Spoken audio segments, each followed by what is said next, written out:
بسم الله الرحمن الرحيم.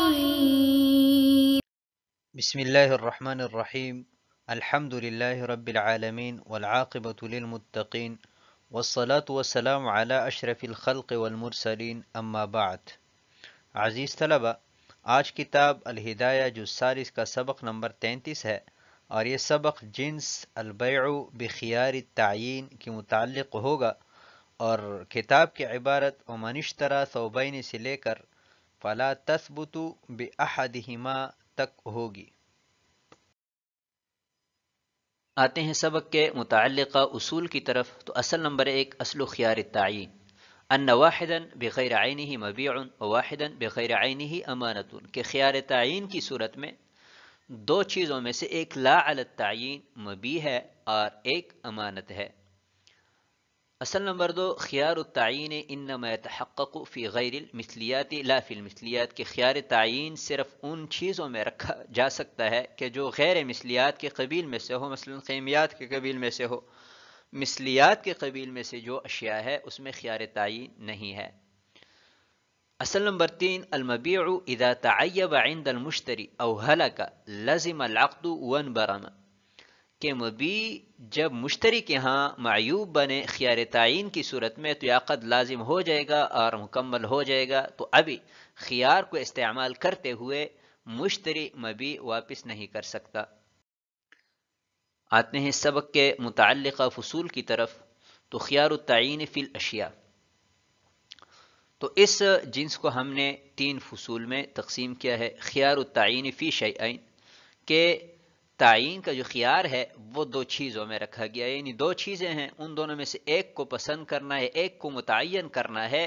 تو یہ عقد جائز ہے۔ اور دوسری صورت یہ ہے کہ البیع بخیار التعین فی الثلاثہ، 3 اشیاء میں خیار تعین کے ساتھ بیع کی گئی کہ ان تینوں میں سے ایک کو میں متعین کروں گا، ایک کو پسند کروں گا، تو العقد جائز، یہ عقد بھی ضرورت کی بنا پر جائز ہے۔ فی الاربعۃ وما زاد، یعنی بیع کرنا بخیار تعین 4 یا 4 سے زیادہ اشیاء میں تو یہ عقد فاسد ہے، کیونکہ 3 سے ضرورت پوری ہو سکتی ہے، ایک ردی اور ایک وسط اور ایک اعلیٰ،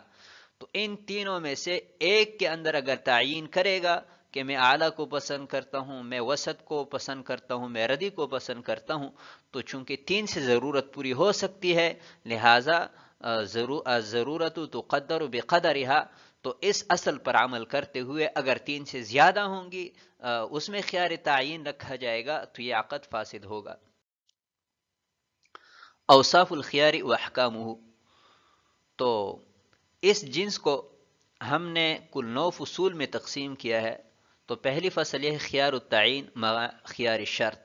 کہ خیار تعین کو خیار شرط کے ساتھ جمع کیا جائے، تو اس صورت میں یجوز ردہما او تعین احدہما، ان دونوں میں سے ہر ایک کو رد کریں، کہ میں کسی میں بھی عقد کو کی اجازت نہیں دیتا خیار شرط کو استعمال کرتے ہوئے یا خیار تعین کو استعمال کرتے ہوئے ان 2 چیزوں میں سے ایک چیز کی تعین کر سکتا ہے۔ خیار التعین فحسب، صرف مشتری نے اپنے لیے خیار تعین رکھا ہے، خیار شرط ساتھ نہیں رکھا، تو ابھی مشتری کو یہ حق حاصل ہے کہ ان دونوں میں سے صرف ایک کو متعین کرے۔ تعین احدہما فی المدت، کہ مدت کے اندر اندر 2 چیزوں میں سے مشتری نے ایک کو متعین کر دیا، تو ابھی جس کو متعین کیا ہے وہ تو مبیع بن گئی ہے، اور دوسری چیز جو اس کے قبضہ میں ہے وہ اس کے ہاتھ میں امانت ہو گئی، یعنی ایک مبیع کے لیے متعین ہوئی اور دوسری چیز امانت کے لیے۔ تعییب احد المبیعین فی المدت او ہلاکہ، کہ ان 2 مبیعوں میں سے ایک چیز کا معیوب ہونا یا اس کا ہلاک ہونا، تو جس چیز میں عیب پیدا ہوا ہے یا جو چیز ہلاک ہوئی ہے وہ شراء کے لیے متعین ہو گئی ہے، اور جو چیز بچ گئی ہے یا غیر معیوب ہے وہ امانت کے لیے متعین ہو گئی، یعنی ابھی وہ مشتری کے ہاتھ میں امانت ہے۔ فصل نمبر 5، تعیبہما او ہلاکہما علی سبیل التعاقب، کہ دونوں چیزوں میں عیب پیدا ہوا ہے یا دونوں ہلاک ہوئی ہے لیکن یگے بعد دیگر ہے، پہلے ایک چیز ہلاک ہوئی اور اس کے بعد دوسری ہوئی، یا پہلے ایک چیز میں عیب پیدا ہوا اور پھر دوسرے میں. تو تعین المعیب الاول للشراء، کہ ان دونوں میں سے پہلے جس چیز میں عیب پیدا ہوا ہے وہ تو مبیح ہو گئی، اور جو بعد میں معیوب بنی ہے یا بعد میں ہلاک ہوئی ہے وہ امانت کے لیے متعین ہو گئی. تعیبہما معا، کہ دونوں بیک وقت معیوب ہو جائے، تو اس صورت میں مشتری کو تعین کا اختیار ہے کہ ان دو معیوب چیزوں میں سے ایک کو متعین کریں، واپس نہیں کر سکتا. ہلاکہما معا، دونوں بیک وقت ہلاک ہو جائے، تو اس صورت میں دونوں میں سے ہر ایک کا نصف حصہ مبیح تصور ہوگا اور دوسرا حصہ امانت، اور اسی طرح دوسری جو چیز ہے اس کا ایک حصہ مبیح تصور ہوگا اور دوسرا حصہ جو ہے وہ امانت تصور ہوگی. فصل نمبر 8، موت المشتری قبل التعین فی المدت، کہ مدت خیار میں تعین سے پہلے اگر مشتری فوت ہو جائے تو خیار شرط جو رکھا گیا ہے وہ تو باطل ہو جائے گا، کیونکہ ہم پہلے پڑھ چکے ہیں کہ خیار شرط وراثت میں منتقل نہیں ہوتا، اور وارث کے لیے چونکہ خیار تعین ابتداً ثابت ہوتا ہے تو اس خیار کا استعمال کرتے ہوئے وارث جو ہے دو چیزوں میں سے ایک کو متعین کر دے گا. مدی المدت قبل التعین اگر مدت گزر گئی ہے تو ابھی مشتری کو یہ اختیار نہیں ہے کہ ان دونوں میں سے ایک کو پسند کریں، بلکہ یہ بے فاسد ہو جائے گی. آتے ہیں عبارت کی طرف. قال ومن اشترى ثوبين على أن يأخذ أيهما شاء بعشرة وهو بالخيار 3 أيام فهو جائز، وكذلك الثلاثة فإن كانت 4 أثواب فالبيع فاسد. اور امام محمد رحمۃ اللہ علیہ نے فرمایا کہ جس شخص نے 2 کپڑے اس شرط پر خریدے کہ ان دونوں میں سے جسے وہ چاہے 10 درہم کے عوض لے لے گا اور اس کو 3 دن خیار ہوگا تو یہ جائز ہے، اور اسی طرح 3 کپڑوں میں اگر کپڑے 4 ہوئے تو بے فاسد ہے. اس عبارت میں امام محمد رحمۃ اللہ علیہ نے یہ مسئلہ بیان فرمایا ہے کہ اگر کوئی شخص 2 یا 3 کپڑے اس شرط پر خریدے کہ 3 دن کے اندر ان 2 یا 3 کپڑوں میں سے مشتری ایک پسند کرے گا تو یہ عقد جائز ہے. لیکن اگر 4 کپڑوں میں اس طور پر عقد کریں کہ مشتری کے لیے خیار ہو کہ ان 4 کپڑوں میں سے مشتری 3 دن کے اندر ایک کپڑا متعین کرے گا تو یہ فاسد ہے. دونوں صورتوں میں فرق کیا ہے. پہلی جو صورت ہے کہ 2 یا 3 کپڑے ہو تو وہ تو ضرورت کی بنا پر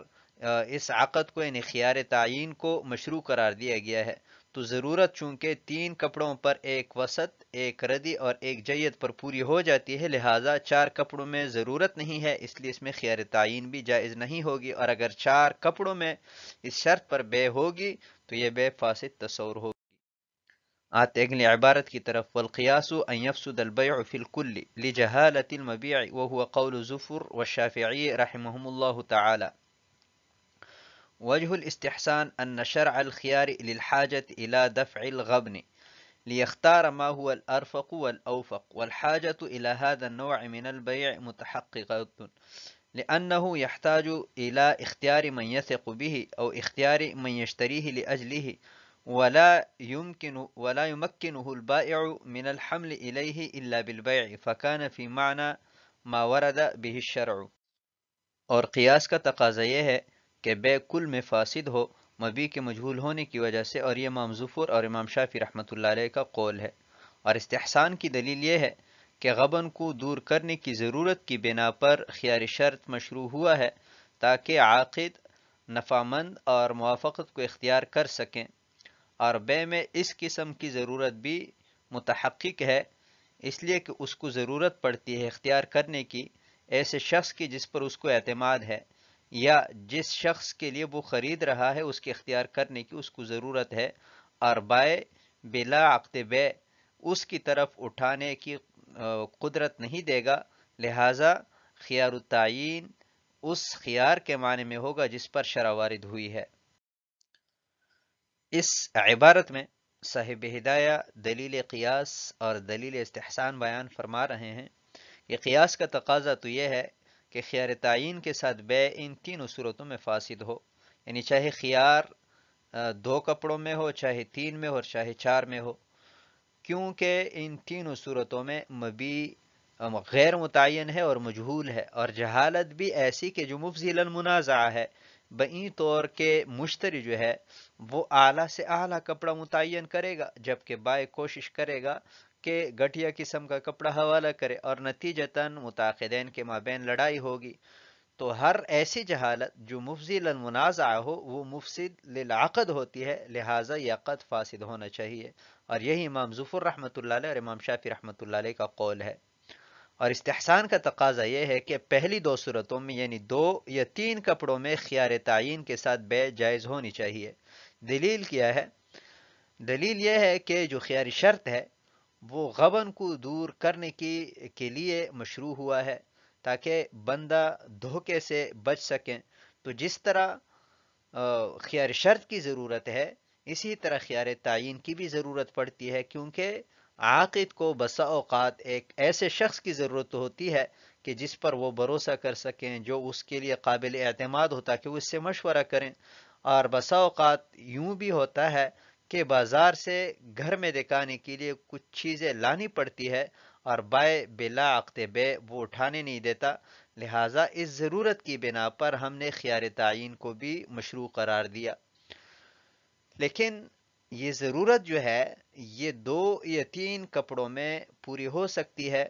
کہ کپڑا عموماً تین قسم کا ہوتا ہے، یا تو اعلیٰ قسم کا ہوتا ہے، یا وسط قسم کا ہوتا ہے، یا ردی قسم کا ہوتا ہے۔ تو جب ضرورت کی بنا پر خیار تعین ثابت ہے تو الضرورت تقدر بقدرها، اور ضرورت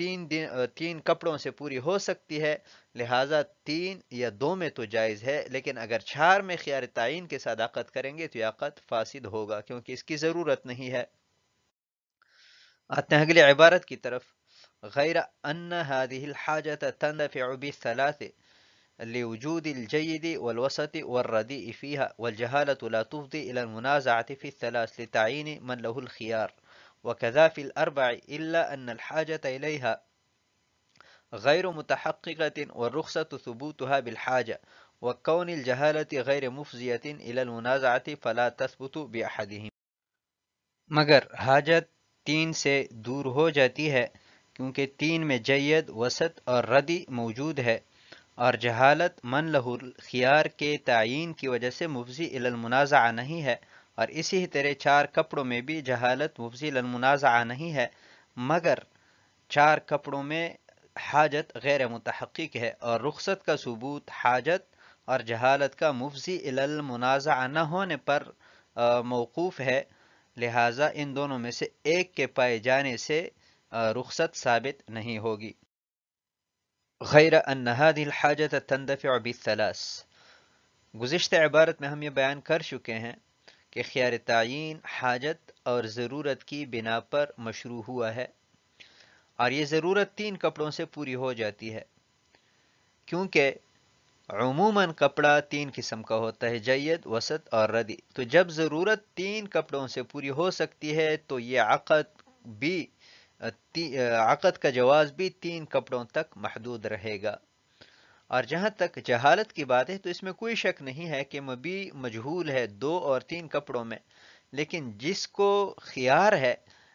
خیار تعین جس کے لیے رکھا گیا ہے، تو وہ ان تینوں میں سے یا دو کپڑوں میں سے ایک کو متعین کر لے گا، لہذا جہالت مفضی الی المنازعہ نہیں رہے گی۔ اور یہی معاملہ چار کپڑوں میں بھی ہے کہ من لہ الخیار ان چار کپڑوں میں سے ایک متعین کر لے گا، تو چار کپڑوں میں جہالت ہے وہ بھی مفضی الی المنازعہ نہیں رہے گی، تو چار کپڑوں میں بھی جائز ہونا چاہیے۔ لیکن صاحب ہدایہ فرماتے ہیں کہ چار کپڑوں میں اگرچہ جہالت مفضی الی المنازعہ نہیں ہے، لیکن چار کپڑوں کی ضرورت نہیں ہے، چار کپڑوں میں حاجت اور ضرورت غیر متحقق ہے، اور جو رخصت ہے، رخصت کی بنیاد دو چیزوں پر ہے، ایک حاجت ہونا اور دوسری جہالت کا مفضی الی المنازعہ نہ ہونا۔ یہاں پر ایک چیز تو پائی جا رہی ہے کہ جہالت